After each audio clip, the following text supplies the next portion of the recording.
Hi guys! I'm She. And today, part 2 na agad. Part 2 na lang bini chapter 1, Born to Win, part 2 na. So, kanina napanood na natin yung kanina o kahapon. Ewan ko kung kailan ko upload yung part 2. Basta part 2, continuation yung kay Sheena na bigla nang may tumawag sa kanya. May Zoom meeting na. And alam ko na tong kwentong to kasi nga kinuwento siya sa kay Karen dati la. Okay, so start na agad natin. Wala paligiligoy pa kasi mahaba-haba ito. Let's start. Hindi, like, wala pa nga atang 6 a.m. yung madaling araw pa lang. Yung mom niya inoperahan, and then after the operation hindi niya nagising. So, during the lockdown, doon namin nalaman na Nakaramdam na ako na may something. There's something wrong. Sino ba namang tatawagan ng 5 a.m. para sa Zoom call? Ganun baka importante yung sasabihin mo. Yung pala, sobrang importante nun. Sheena, I don't know how to, but ba to? Just want to, to tell you that, we're very sorry, but, your mom just passed away this morning. Sinabi ni Sir James na nawala. Parang ang hirap nun, no? Yung tipong ang layo mo sa family mo, tapos biglang babalitaan mo, wala na. Okay po. Tapos after nun, nagkulong na ako sa isang room kasi umiyak ako. Tapos yung girls, kinakatok ako, inilak ko yung door. Eventually, in-open ko, inawa ko sa kanila. Kasi kahit kami, wala din kami magawa. So, parang kinocomfort lang hinahaya namin. Umiyak na comfort na lang namin.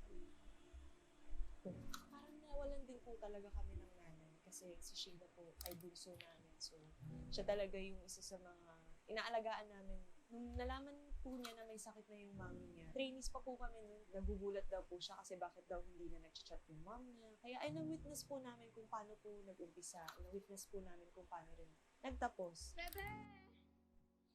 I'm gonna miss you so much! Yay! Yeah! I'm gonna miss you! I'm going home. Sa utak ko nga lang, makaka-uwi agad ako eh. Like, kinagabihan, travel na ako. Pero hindi, sobrang dami ko ng papeles.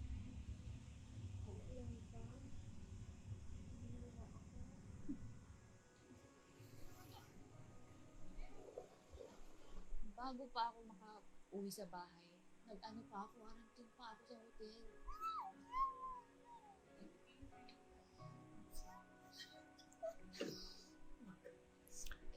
Tama, pati ako naiiyak to kay Sheena.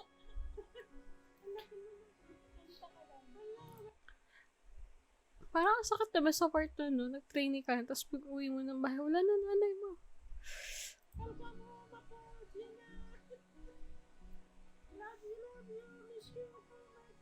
hindi niya naabutan ng mom niya. Hindi niya nakita ang mom niya sa nakauwi. Grabe ang kwento ni Sheena. Kahit ilang beses ko nang nalaman na naiiyak pa din ako. Next family member ko po is of course my mother, my mommy, Angeline M. Katakutan po, which akala po ng iba is magkapatid po kami. Bakit? Yeah. Oh, siya yung kausap ko na lagi. Yung Si Sheena talaga isa sa mga pinaka-strong na tao na nila ever. yung pinipili niya to just keep pushing. That's a very inspiring thing. Sobrang bata pa ni Sheena, ang dami niya nang nangyayari sa buhay niya. As much as possible, parang kaming mga ate niya. Sheena! Oh my God, nakakatakot. Pag magkasama kami, masaya lang palagi. Para naman yung youth niya, parang na-enjoy niya pa rin.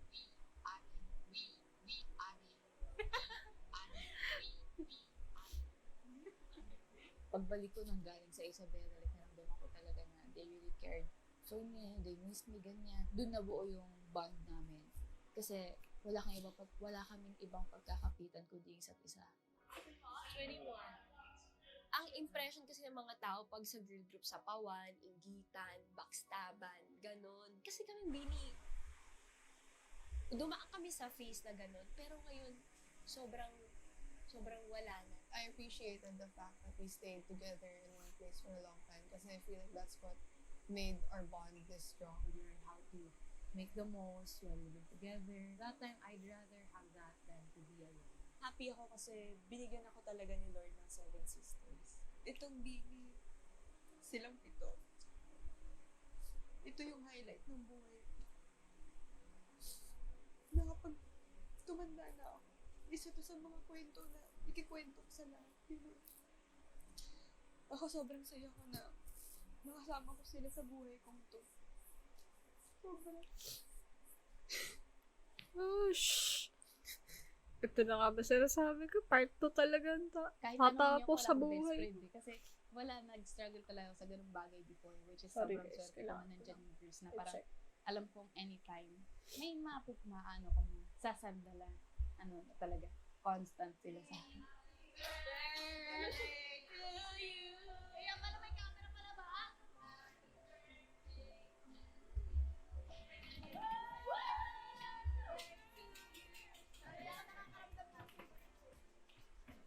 Yung mga birthdays ng bawat isa, yung girls, nag-e-effort sila. Doon ko na naramdaman na pamilya na yung touring talaga nila.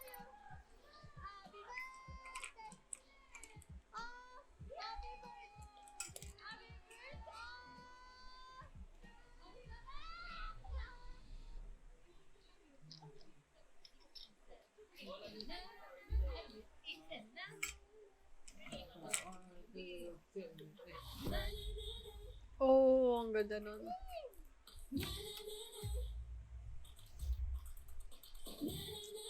Dapat kay Joanna, about music, art, fashion, doon pa lang kayo lumilikod. So yun, reminders lang, pag doon sa part ni Stacey, wait natin siya makapagpalit, stretch nyo yun.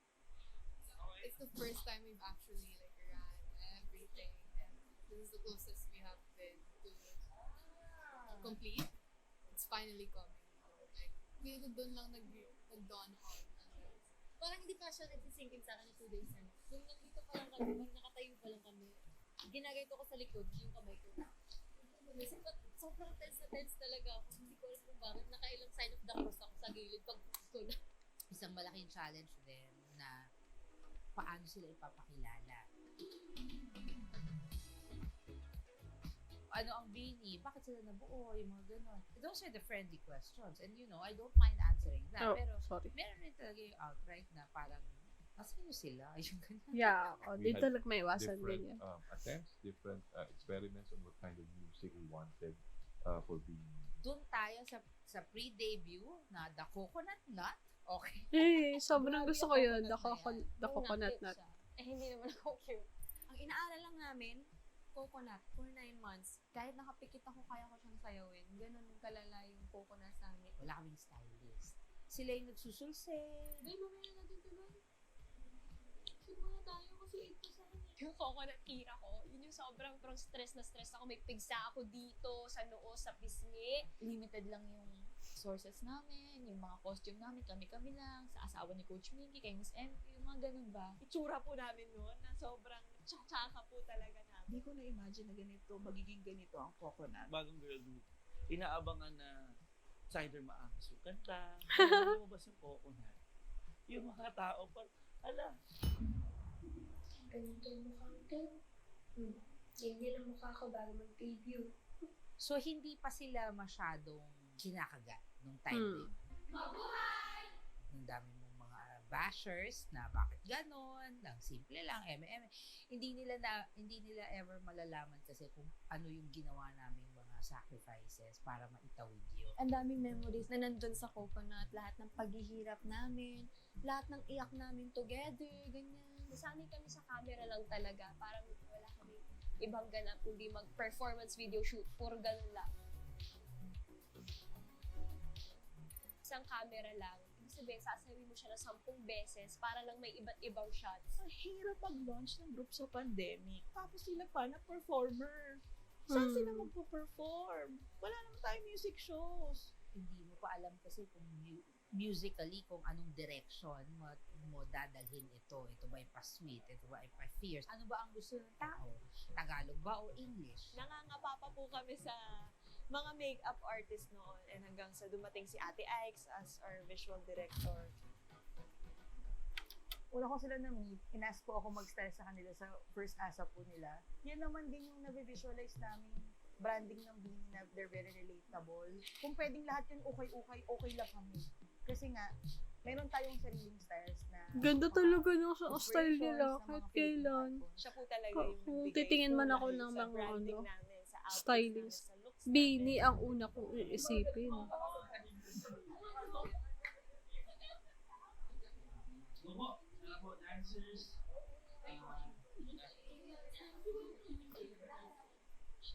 The early years, hindi kasing dali ibenta ang Beanie. Kasi 8 sila.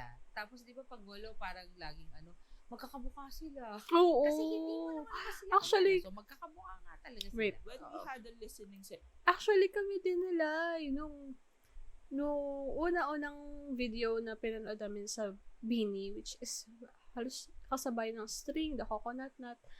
Ano pa ba? Parang, meron kaming talaga na-feel na na magkakamukha sila. Sobrang hirap. Buti na lang, yung music video nila nun, may mga name. So, sobrang dali na lang tingnan. Pero, ang hirap sa uluhin ng mukha. Kaya nga nung mga una-una namin, di ba? Hirap na hirap kami sa uluhin yung name nila. Kasi hindi kami magaling sa pagsasaulo ng mga pangalan at mukha. Kung unless, talagang aaraw-arawin namin yan. Hindi kami nag-aaraw-araw ng reaction kasi that time, nag-aaral sila, pati ako, before ako nagkaroon ng trabaho ngayon. Diba? So, parang, buti na lang din, nakatulong din yung mga names nila actually. Sa music for video. Their debut song, Runaway Winner ang Born to Win.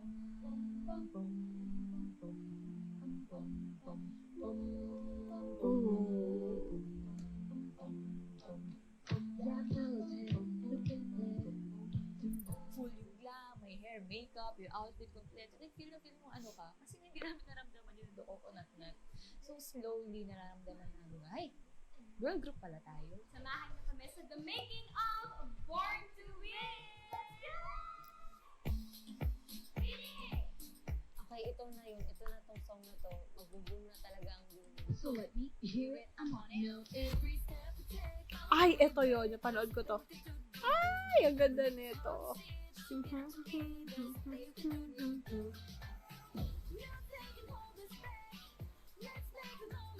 Woo!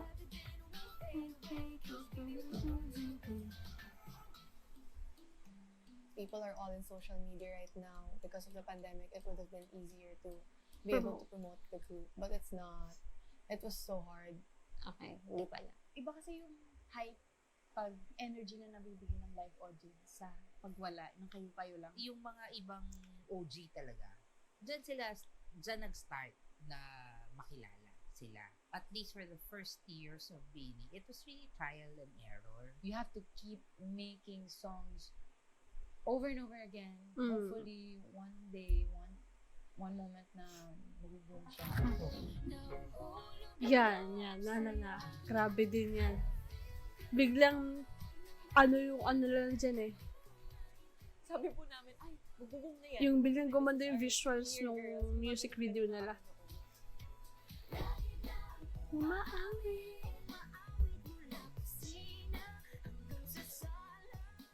Boom pa next ko kami. Kasi besides Born to Be, marami kami nirelease na song. Oh. At that time, yung song nakikinig.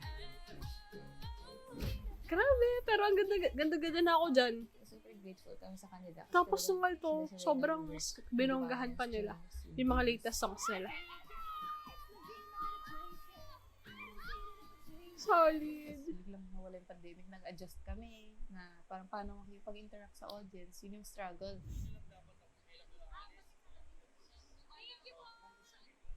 Honestly, all I can think of is seeing my family and friends. Yung motivation ko, kasi may kita ko na ulit yung family ko this 28.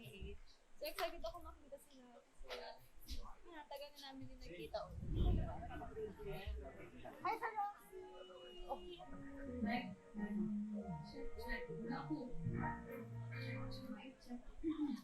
Let's go po. Game of freedom po.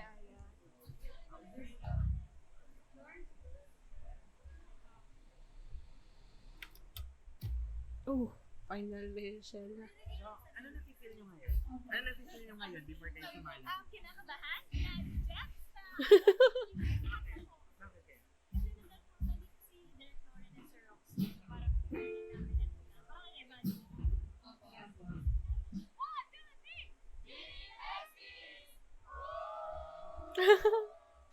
Kulit. We all felt like it was a management presentation all over again. Na parang ina-evaluate ulit kami.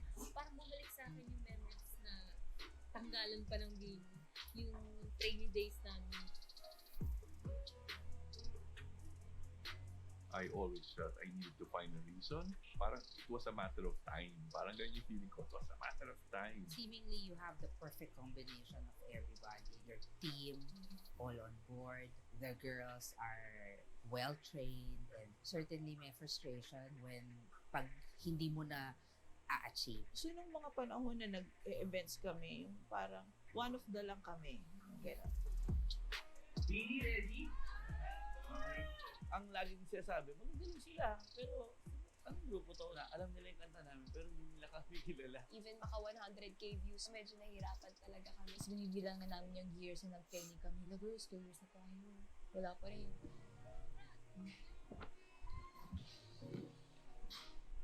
Nangihinayang kami sa dami ng sinacrifice namin, tapos sa haba ng training namin para sa wala.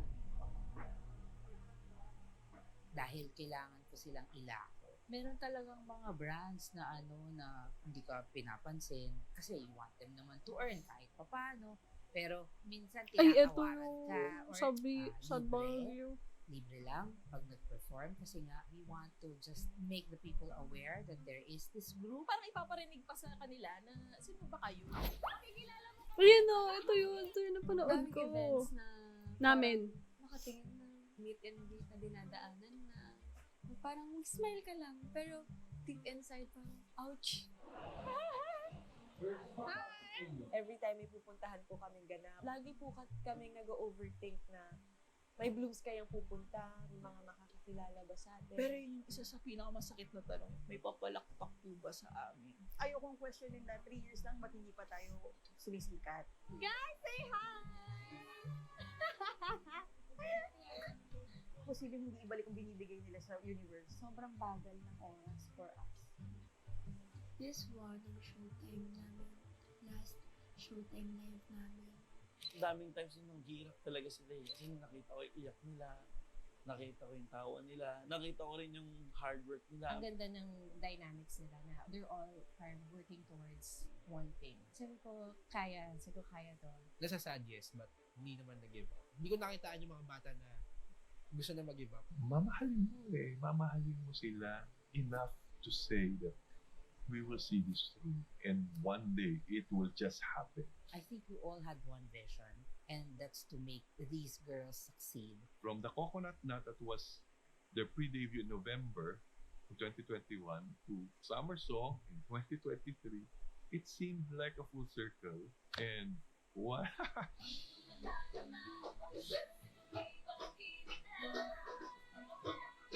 Grabe yung hard work nila. Nakaka-inspired.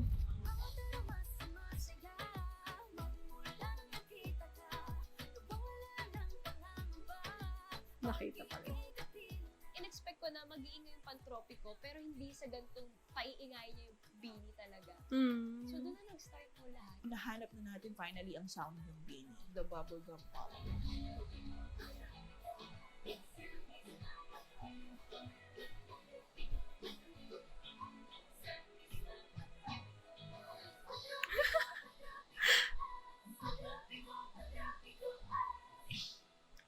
Shucks!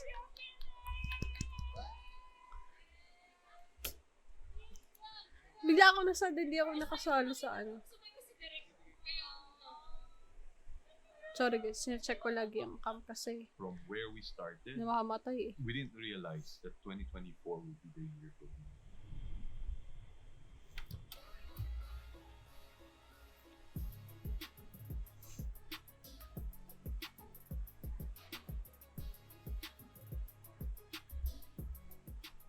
Pa-summer pa lang, wala na. Kung maingay na yung fun topic also. Nakita na namin pagtaas ng mga numbers nila, monthly listeners. Solid yung 100 million!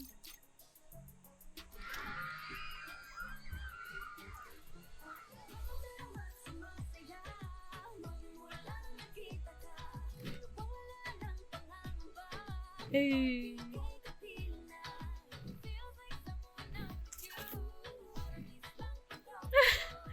Pati PBL. Overwhelm ako nung umpisa. Like, may DC. Talaga dun siya nakatakutan. Ang sarap sa puso na ang daming nakaka-appreciate no choreo ko, lalo na first time ko mag-choreo for Beanie. Totoo pala yun. Once na may sumikat kang song, babalikan nila yung discography mo.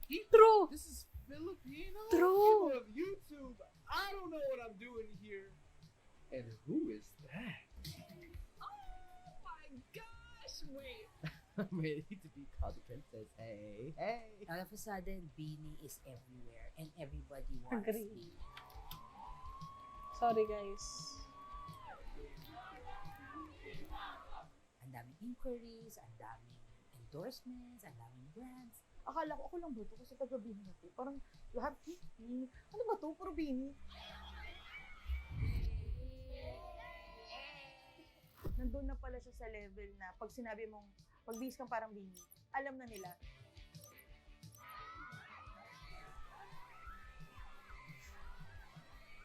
Girl, yung fan service nila, magbigay pa ng pera si Maloy. Tama ba si Maloy ba? Mga Bini Core. Parang yun po talaga yung pinakaminahal sa amin ng tao. From the very beginning, ito talaga yung pangarap namin para sa kanila. Deserve naman talaga nila yun.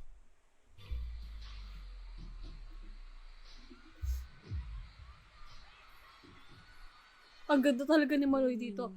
Paulit-ulit ko itong pinapanood. Swak siya. Yun yung pinaka, I think, resonates with the group talaga and the whole team.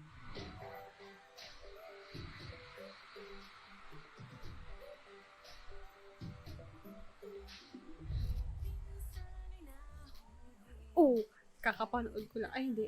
Sa G20 ito pala yun.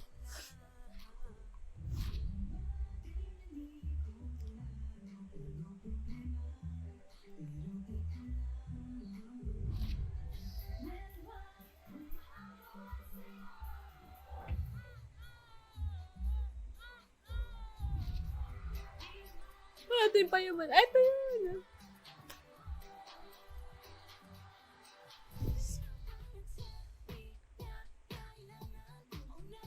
Grabe, Gwen.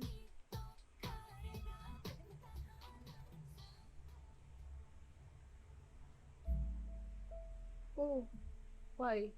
Kasi siguro, ate siya. So, feeling niya, burden sa mga mas bata sa kanya. Pag i-share niya pa yung Si Aya? niya sa sarili niya. Ikimkimin niya na lang. Aya? Actually, buong preparation namin for NFT, hindi siya okay. The best thing that we can do is wag na siyang anuhin ba, pressure na sagutin kami, na pansinin kami. Kung hindi niya feel na makipag-usap, okay. Kasi ayaw namin siyang ma-pressure na maging okay siya. Nagkaroon siya ng anxiety, gano'n. I was actually even thinking. Sorry, medyo mabigat yung topic. This up. Kasi it's also a scary thing to open your vulnerable state to everyone. Kasi never know, it might be used against you. But I've thought about it. And ang daming mga tao na hindi nila napapag-usapan. But because of that, they felt seen and heard. If it means na I can hopefully help someone, then I will. It started with Beanie Day. Hindi ko siya expect. Sobrang, I was very happy. Kalogsay, gano'n. I was taking photos of everybody. Tapos, nung pauwi na kami, that's when, as in, switch lang po siya. Parang, boom.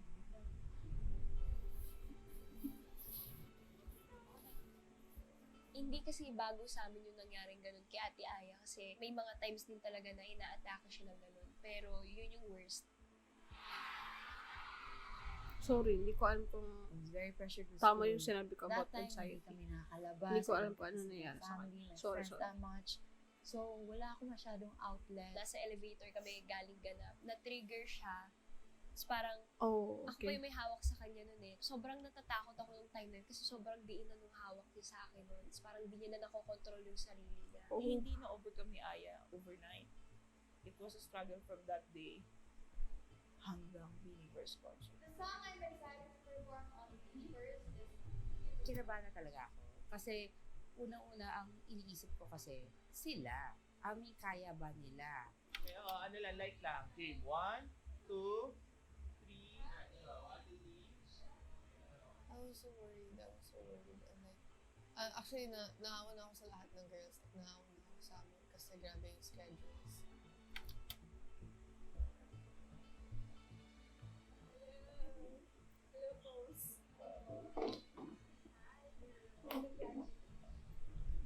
But I guess for Ate Aya, something triggered her. She just couldn't stop it, you know. Are you okay? Parang nagka-anxiety po ako that time na first time in my life na I could not even look at people in the eye. Konting open lang naman, parang oh my God, I feel so naked, I feel so seen. Ayoko niyan. So, lagi ako nakatap and mask and hoodie. Of course, with the help of the professionals, nag-offer naman kami ng gano'n. At least nailabas niya. I stayed with her for like a week. Na ako yung nagbabantay sa kanya, ganyan. Yung mom ko din into the rescue. Just having my mom there, parang naging okay ako. Ganun po. Kahit anong sabi mo, Aya, I'm here. Kung kailangan mo nakausap, it's up to her eh. Well, sa'yo to. Itong mga batang to kasi, hindi nga sila nagsasabi ng hindi nila kaya. Lagi silang go, sige po. Kahit ano nang nararamdaman nila, go. Grabe.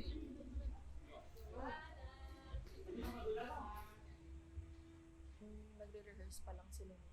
Palagi kong tinatanong sa kanya kung kaya niya. Kung sinabi ni Aya na hindi ko po alam,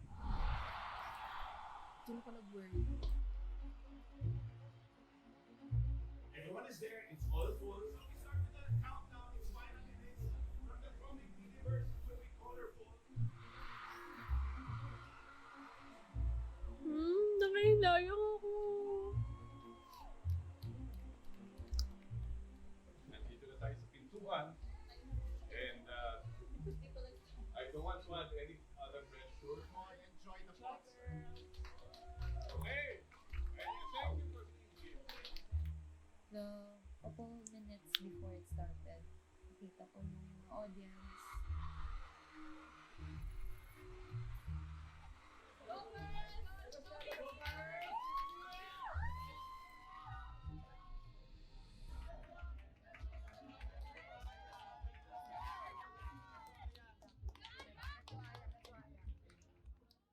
Hindi talaga namin alam kung makakapag-perform ba siya, kompleto ba kami, first concert namin yun. Kasi energy ko, siguro nasa 143. So yung 43%, pinibigay ko sa kanila.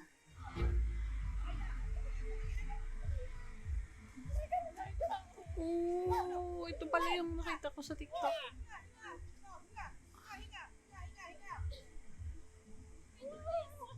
Wait. Parang... Sorry, binalik ko pa.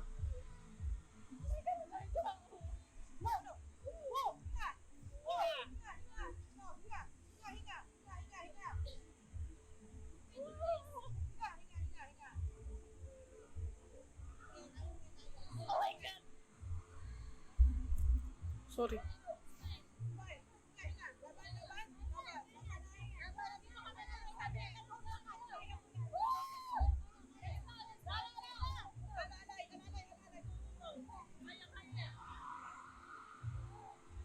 Bigla na naman ako naiyak kay Aya.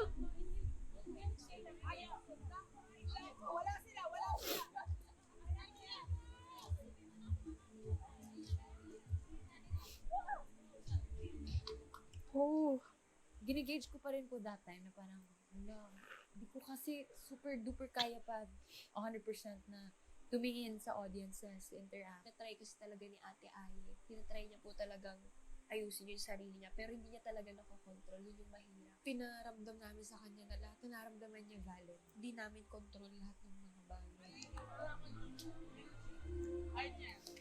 Grabe yung pressure. Dito kami pinaka-na-test din talaga. Kami na magkakasama. Kami may alam talaga ng lahat na napagdaanan ng girls. And Sobrang grateful sa kanila kasi grabe yung happiness na binibigay nila sa akin. Ang hirap ng pinagdaanan namin. could have been just so easy to step out, to quit. Ang hiling ko that time, sana na pag angat ng Ellie dito, maramdaman talaga ni Aya na sobrang dami nagmamahal. Totoo.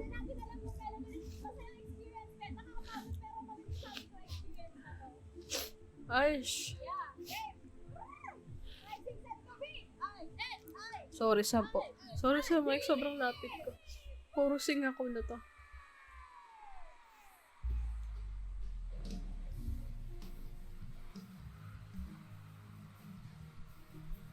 Pero sobrang successful nito. Pinanood ko yung mga clips ng Blooms.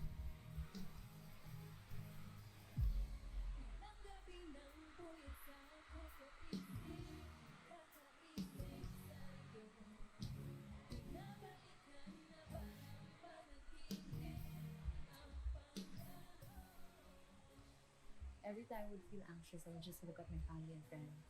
Yun din, may mga friends ako, nagdala sila ng signs. Para, okay, ayaw in case, just look at our signs.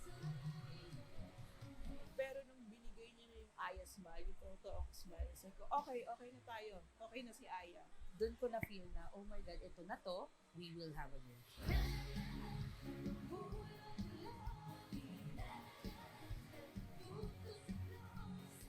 I really felt it. And I choose to feel all of it para after feeling all of it and going through it, I get to learn how to move forward.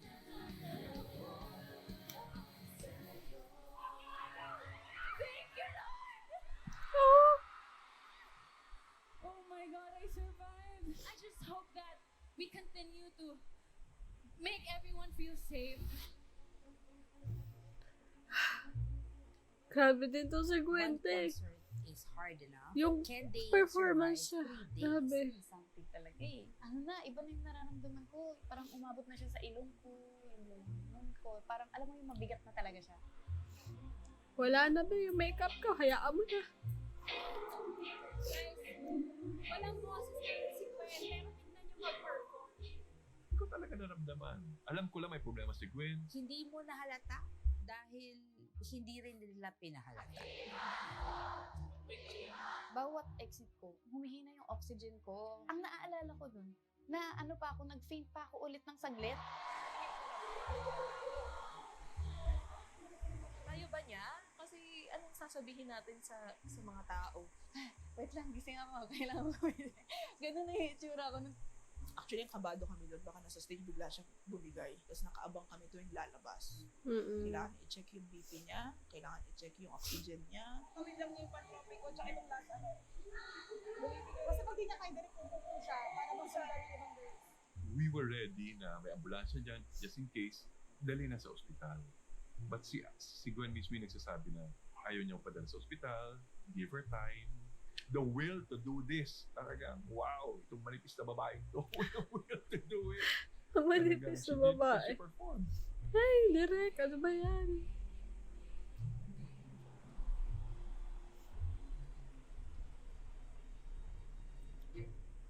Feeling ko rin si Gwen ayaw niyang mawala. So talagang nilaban niya yung concert na yun sa pagod, sa stress din siguro, sa init. Nagulat ako kasi pagkalingon ko, nagdudugo na talaga yung ilong ni Gwen.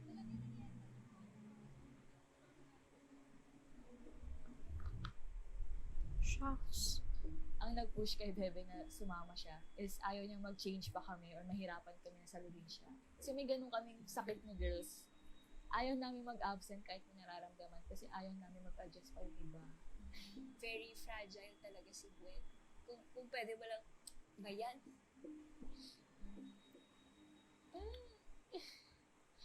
Kung pwede mo lang kunin yung pain na yun. Kasi, ako sa sarili ko, feeling ko yun yung good trait ko na hindi ako mabilis panghinaan ng loob.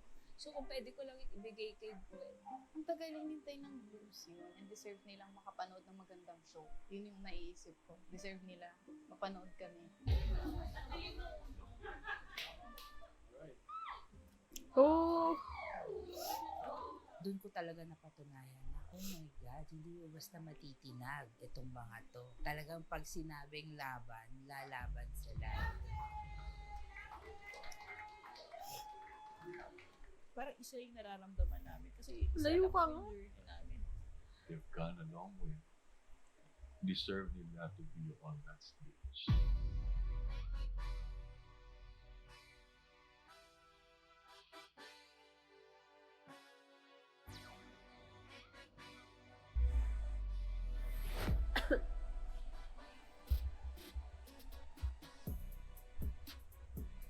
Pero itong mga to kasi gusto nga nila ng best. Yun lang naman yun. Gusto nila ng best yung may papakita nila sa fans.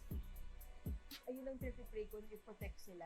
I-protect sila ng mga tao at mas maintindihan sila. Kasi at the end of the day, they're still kids na need ng protection and guidance from mas nakakatanda po. Kasi deserve naman talaga nila. Dami nilang inarap na pagsubok talaga. Okay, Lord, may sense pala yung mga struggles before. Na kaya pala sila nag-aaway dati, na hindi nagkakasunod dati. Is dahil para sa ngayon.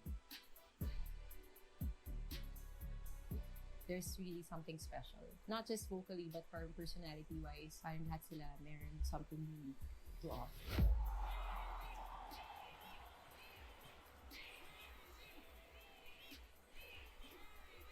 It's about all of us girls, the people who believe in us, and the place is filled with love and support. At the end of the day, nangingibaba po yung love. It felt like a safe space for me. Parang wala akong masyadong reason to give up. Diba? Parang sila palang enough na to stay. Yun.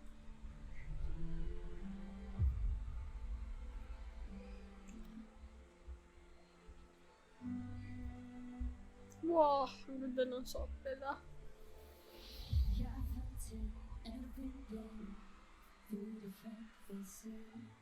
I've been feeling like I don't have the power in me. It took me a few days to find out beyond those days. I think it was tama lang na siya yung leader. I'm very proud of her kasi she stays strong for all of us. We're ready, you ready? Let's go, girls. I know as a leader, ang dami niyong pinagdaanan na hindi ka aya-aya. But she handles it very well. Lahat kami nakadepende kay Joe. Pag ano sabihin niya, kahit matanda pa, mas matanda sa kanya, okay, go.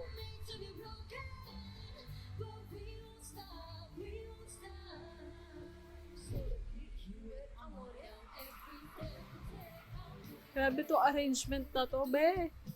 Si Ate Colette, sa aming walo, siya talaga yung sobrang nag-adjust sa ugali. Lagi siya nakabantay. Sa aming 7. Angat pa sa sister. Ooh. She mothered so hard. Mothered so hard. Yung tatay ko, FW siya for 13 years. Tapos umuwi lang siya siguro mga Oh. 3 years ago para makasama kami. Alis na ako! Bye! Hindi ko alam kung kailan ulit ako babalik. Namimiss ko sila palagi.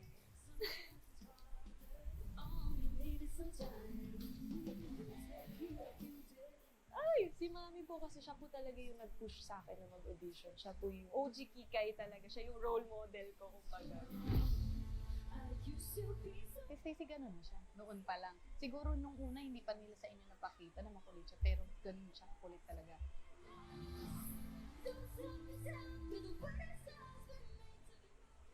They don't really get to watch me a lot because we live separately. When I experience like them watching me, Tama na, be. Masakit na ang mata Si ko at Mika, ilong ko. astig-astig lang yun, pero iyakin din yun. unfair.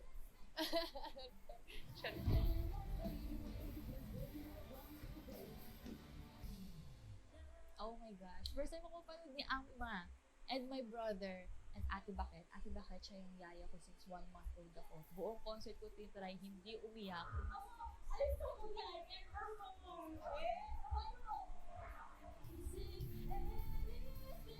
Yan, no? Grabe yung si Gwen, no? My bebe, she's the softest, sweetest human being. Sa kanya ako pinaka-clingy. Yung pagka-clingy ko kay Ate Gwen, hindi ko yung kaya gawin kay Ate Jo, mandidiri ako. Ate Aya, I think she's doing better now. And I hope that she realizes and she's not alone in this.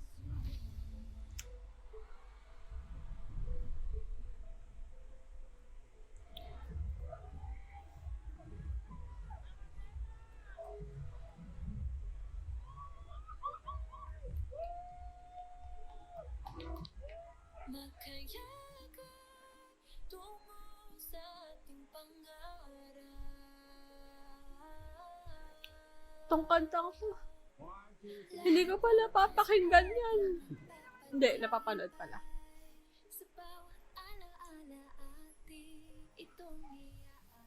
Ito yung year na sobrang daming nagbago sa amin talaga. So, dito pinagtiba yung samahan namin. Siyempre, dream ko sa Bini is continue tong success na nararamdaman namin ngayon. Yung kinakatakot namin na maging one-time, big-time lang to, tapos mawawala lahat. Hoping talaga na maging international girl group kami. Hindi lang dito sa Pilipinas, kundi sa buong mundo talaga. Alam niyo, feeling ko lang talaga, meant to be talaga mangyari na maging Bini kami, na walo kami. Destined talaga. 5, 6, 7, go!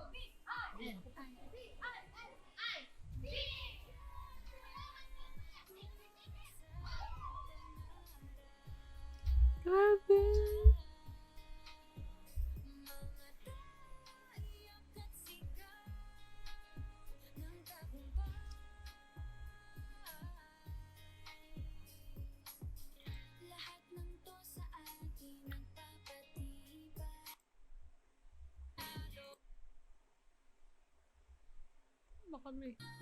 Baka may, meron pa. O, diba?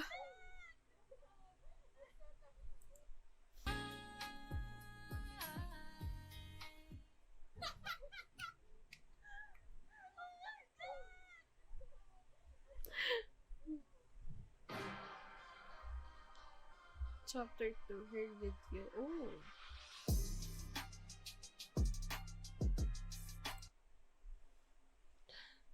Sakit sa ulo umiyak. Be, di ko to kaya.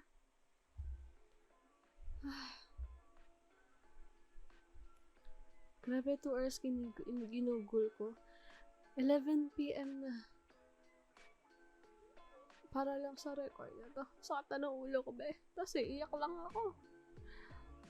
Anyway, hindi. Sobrang nakilala ko ang Bini sa video to. Though, may mga video na rin naman tayong napapanood ng funny moments. Then, may mga moments nila na interview, ganun. But, mas nakita ko yung POV nila dito. Naiyak na naman ako. Minsan lang tayo magkaroon ng P-pop. I mean, wala pang gaano. Minsan lang tayo magkaroon ng group. Pero these days, dumadami na rin mga P-pop girl group natin.